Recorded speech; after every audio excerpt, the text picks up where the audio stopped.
This is Shivani from tutor cabin. तो चलिए देखते हैं प्रश्न नंबर 9। तो पढ़िए, क्या 3 सही 1/3 का गुणात्मक प्रतिलोम 0.3 है?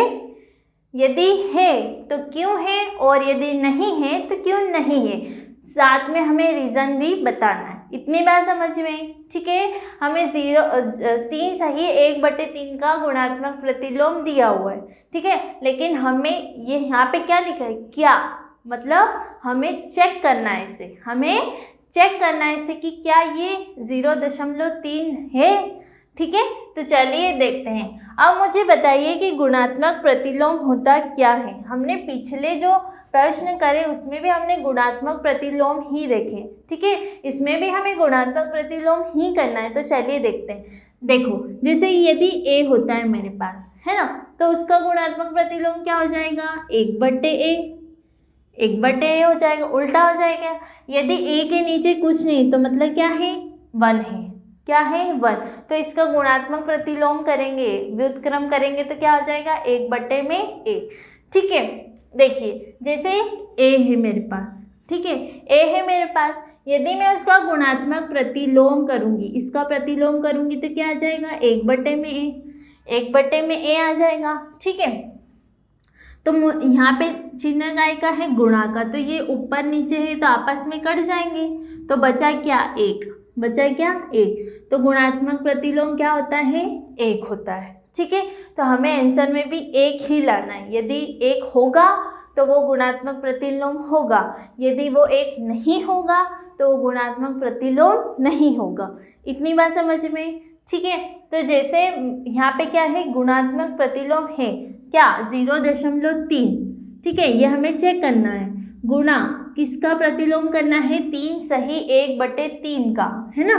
तो 3 सही 1/3 का मैं क्या करूँगी, गुणात्मक प्रतिलोम जो है करूँगी। तो चलिए देखते हैं। जैसे 0.3 है ना, यहाँ पे दशमलव है, मैं दशमलव को हटाना चाहती हूँ। दशमलव के बाद कितनी संख्या है, 1, तो दशमलव हटाऊंगी तो कितने जीरो लगते हैं नीचे, 1 0, तो कितना हो गया, 10। इतनी बात समझ में आती है, ठीक है। गुणा की जगह पर गुणा। अब देखिए, मिश्र भिन्न में मुझे इसे साधारण भिन्न में करना है, तो कैसे करते हैं, 3 का गुणा 3 में करेंगे तो कितना आता है, 3 3 9, उस 9 को इस 1 में प्लस कर देंगे, ठीक है। तो कितना हो गया, 9 और 1 10, मतलब ये कितना हो गया, 10/3, 10/3 हो गया। इतनी बात समझ में। तो मेरा जो व्यंजक है वो किस प्रकार से, 3/10 गुणा में 10/3, मतलब मैं जब इसका प्रतिलोम करूंगी तो क्या आ रहा है, 10/3 आ रहा है, ठीक है, 10/3 आ रहा है, ठीक है। इसका जब मैं साधारण भिन्न करूंगी तो ये आ रहा है, लेकिन हमें गुणात्मक प्रतिलोम क्या है, 3.10। इतना तो समझ में आ गया, ठीक है। अब देखिए, यहाँ पर बीच में है गुणा का चिन्ह, और मैं देख पा रही हूँ कि ये आपस में कट रहे, तो मैं काट दूंगी इनको।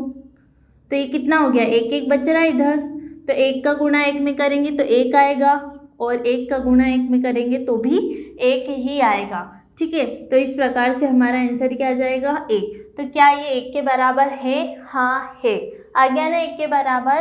तो ये हमारा गुणात्मक प्रतिलोम है, ऐसा लिखना है, गुणात्मक प्रतिलोम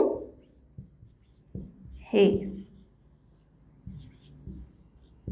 गुणात्मक प्रतिलोम है, ठीक है। समझ में आया आप लोगों को, कुछ नहीं करना है, बस गुणात्मक प्रतिलोम करके हमें आंसर ए लाना है। यदि आता है तो गुणात्मक प्रतिलोम है, यदि नहीं आता है तो गुणात्मक प्रतिलोम नहीं है।